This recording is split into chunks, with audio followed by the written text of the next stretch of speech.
Good day. I am Lloyd Jooste and I greet you from Olifantshoek in the Northern Cape. I greet you in the name of God the Father, the Son, and the Holy Spirit. Let us close our eyes and approach God in prayer. Almighty Heavenly Father, in the name of Jesus Christ, our Lord, we bow before you in deep dependence of your grace. We praise and glorify your holy name with gratitude for all your unmerited goodness in our lives. We thank you for the wonderful privilege of sharing a message from your infallible word.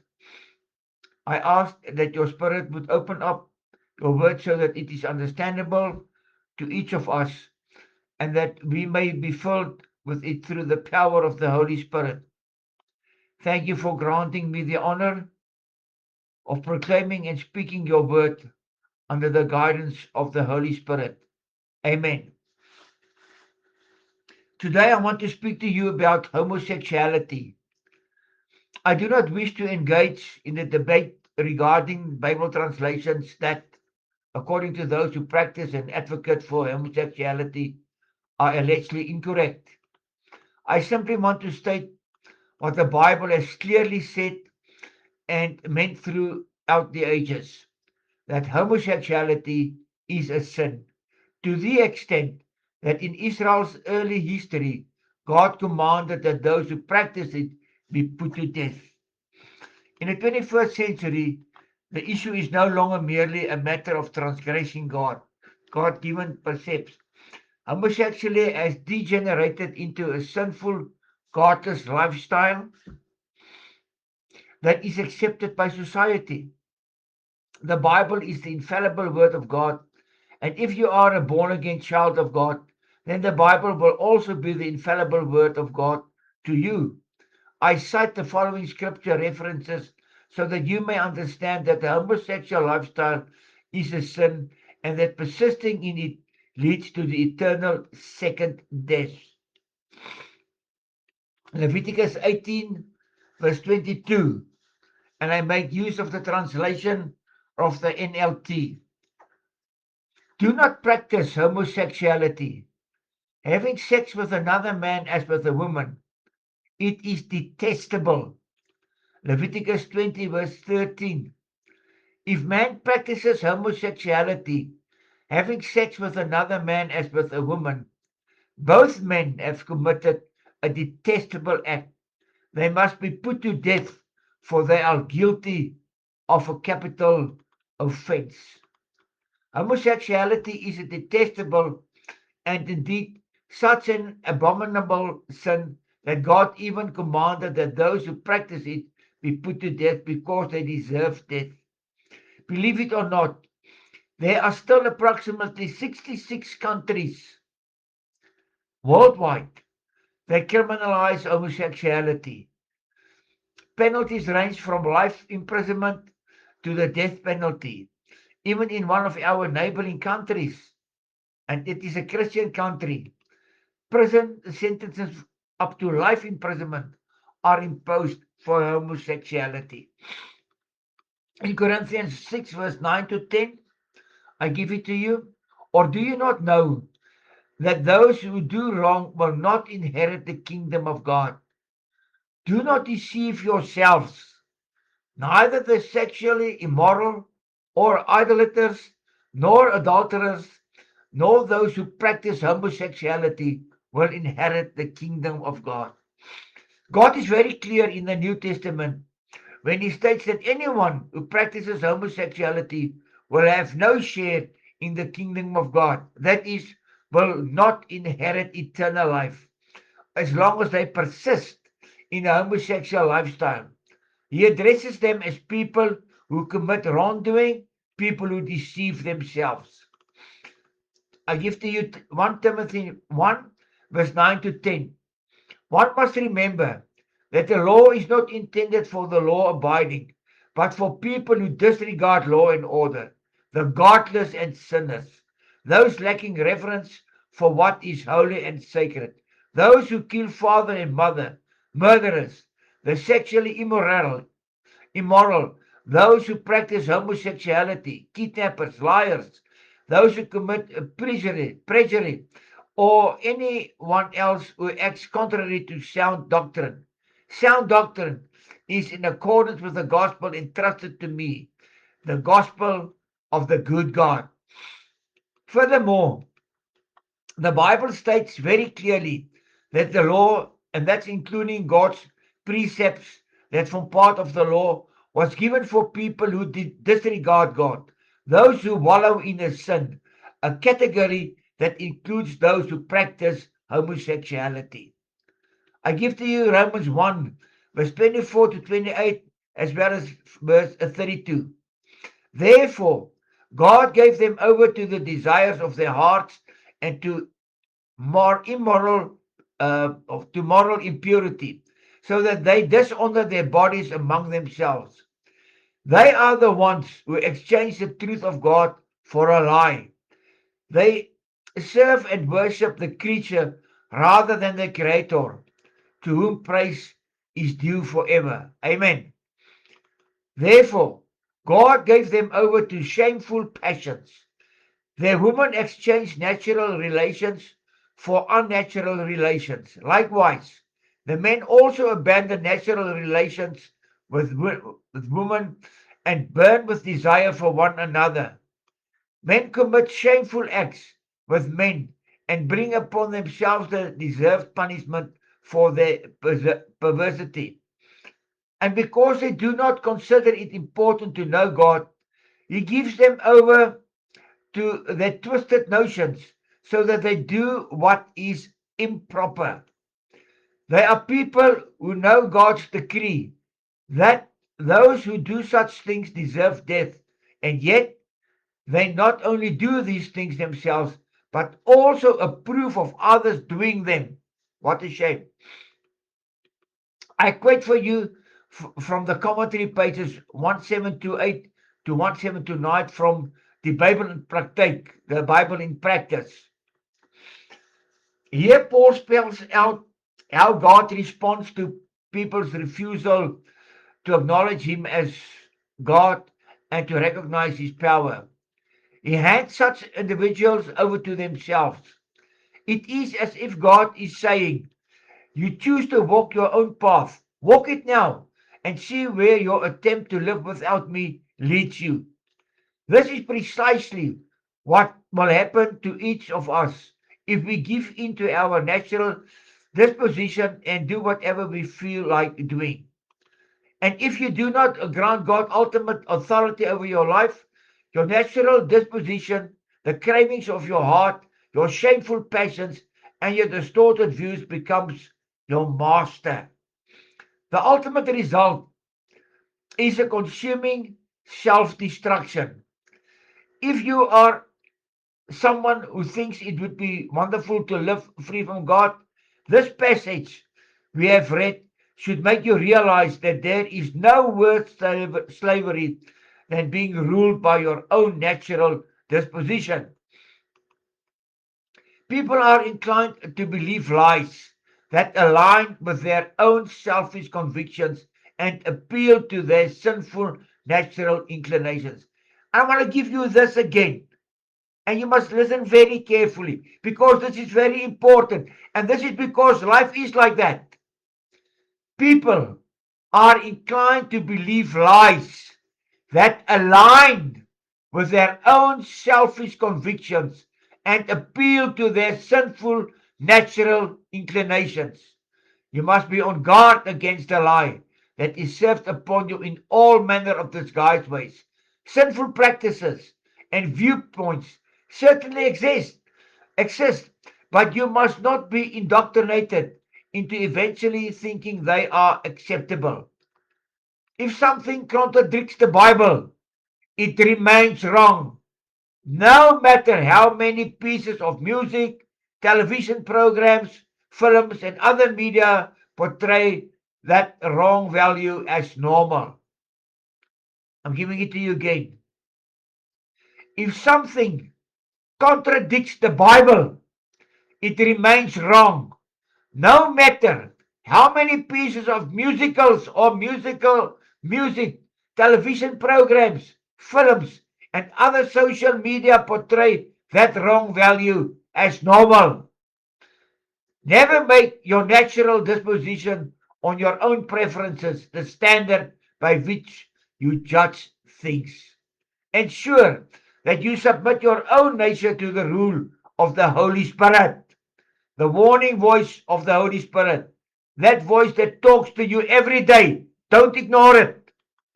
God's plan is right and good for creation. Our own natural disposition, however, is flawed. Consequently, what comes naturally to us is usually sinful. Many people conveniently forget this, especially regarding sexual practices.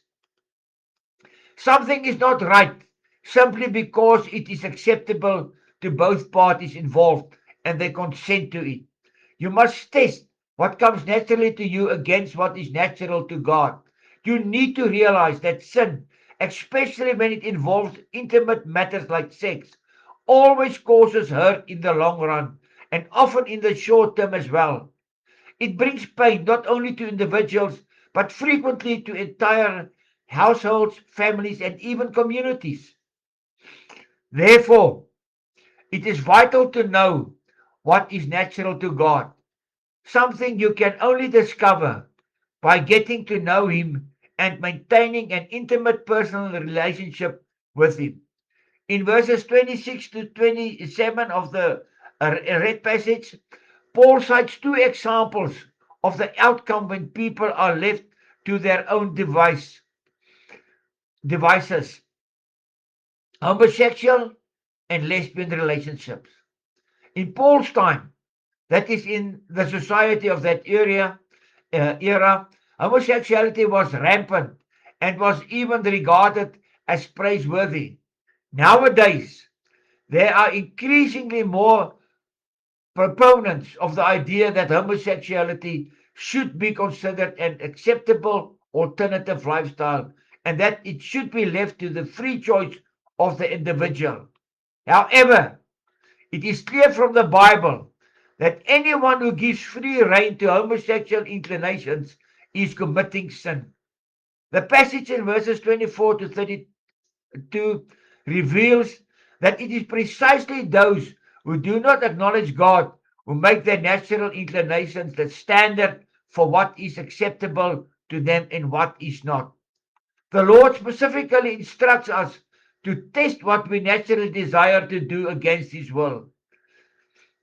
It, if it fails that test, we must not give in to it. And this is very important to remember this, that the Lord specifically instructs us to test what is naturally, but that what we naturally desire to do against His will. If it fails that test, we must not give in to it. All people possesses a conscience and certain basic moral standards because everyone is created in God's image. Even non-religious people experience the existence of conscious and moral norms. Excuse me.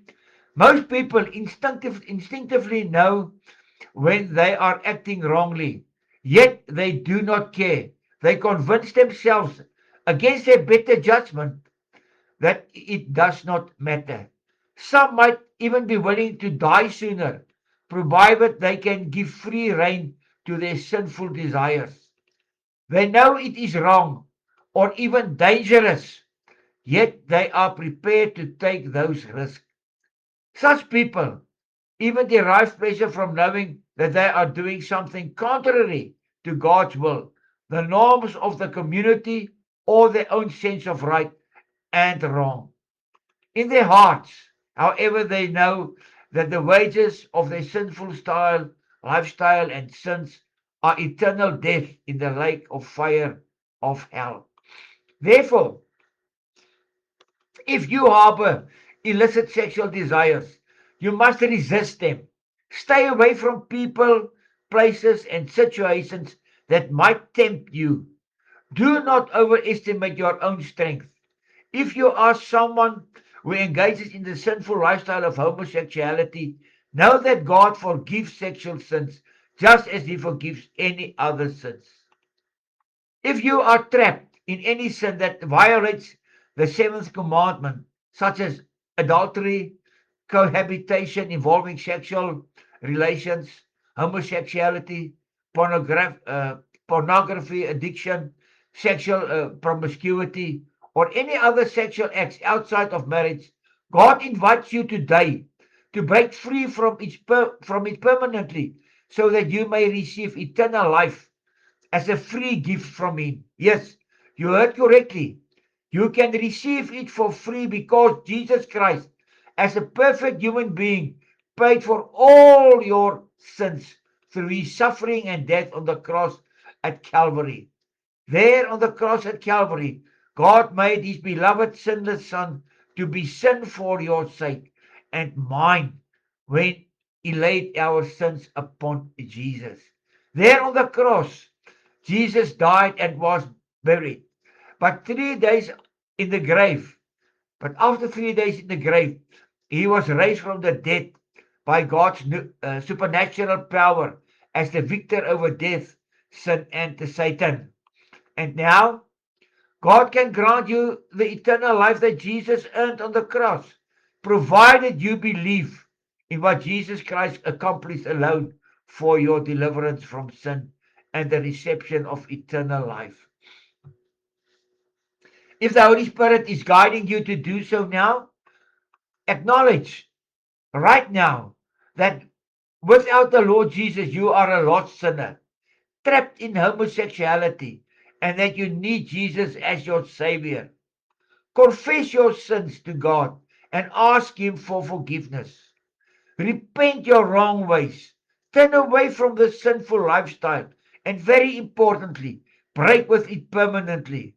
Proverbs 28, verse 13. He who conceals his sins do not prosper, but whoever confesses and renounces them, it means breaks with them permanently, finds mercy. Surrender your life to God.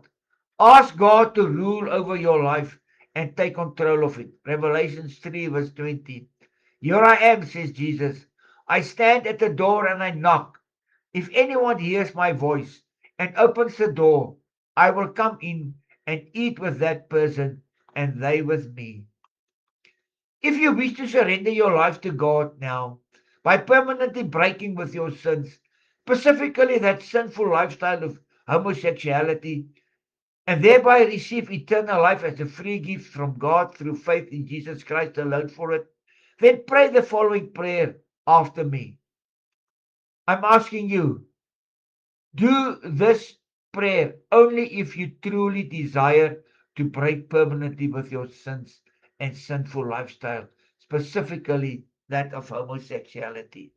I say again, do this only if you truly desire to break permanently with your sins and sinful lifestyles, specifically that of homosexuality.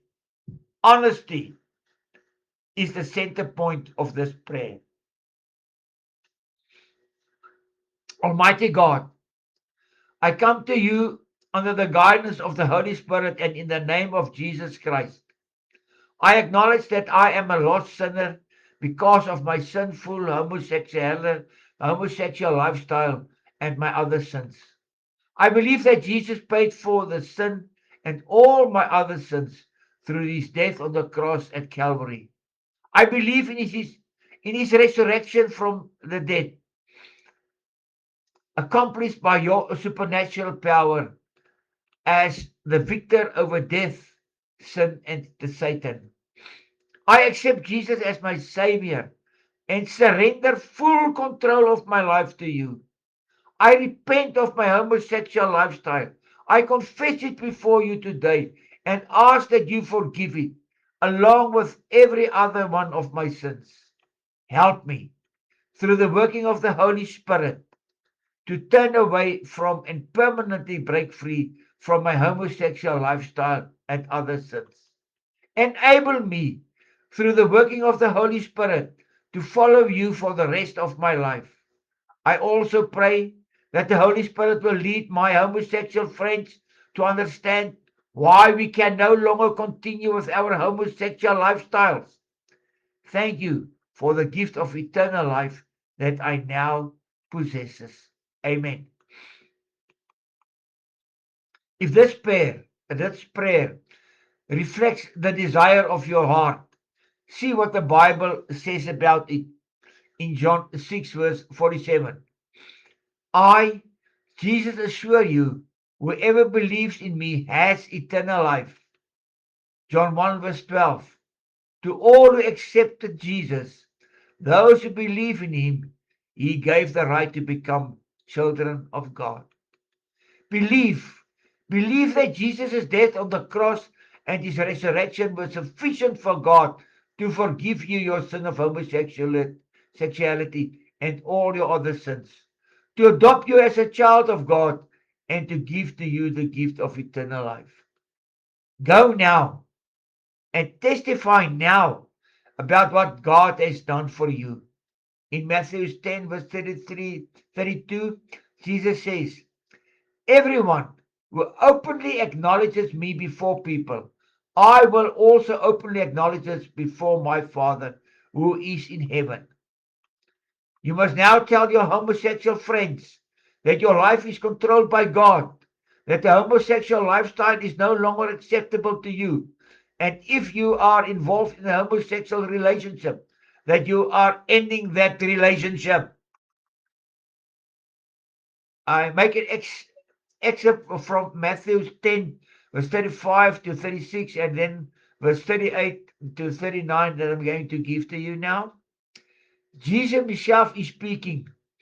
He says, it is not always pleasant to be a Christian. Therefore, you must know clearly what is most important to you. You must realize this. The moment I came, relationships between people began to grow strained. Even the most intimate relationships began to crumble. I must always be the most important person in your life, says Jesus.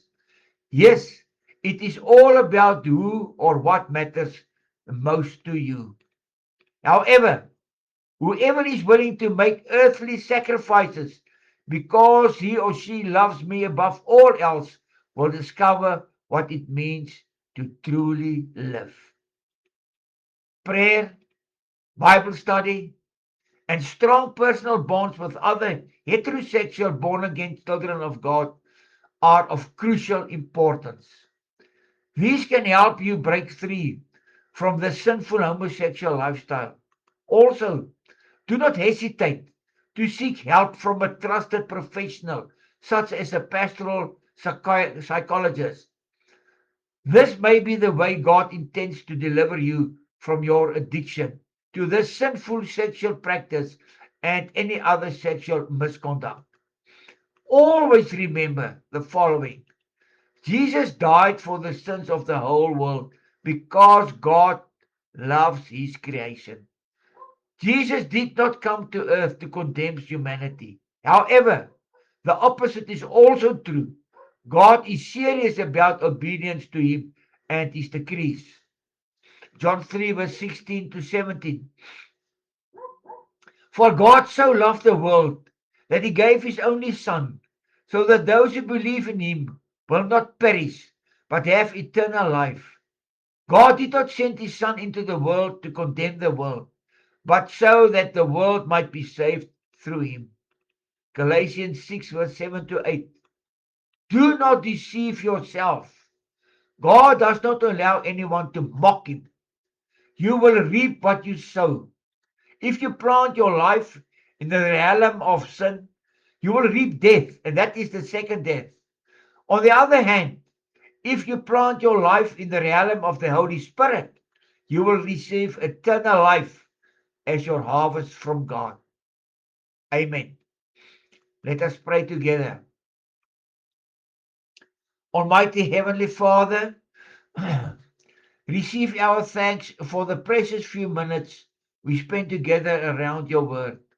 Lord, it is my prayer that those struggling to break free from the sin of homosexuality will break free from it permanently under the guidance of the Holy Spirit.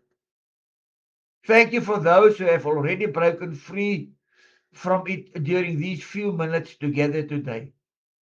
Holy Spirit, please grant each one of them the strength to stand firm against the mighty assaults of Satan. We pray this in the name of Jesus the Christ, the name above all names, the only name given to us by which we may come to you. Amen. Until next time, go well.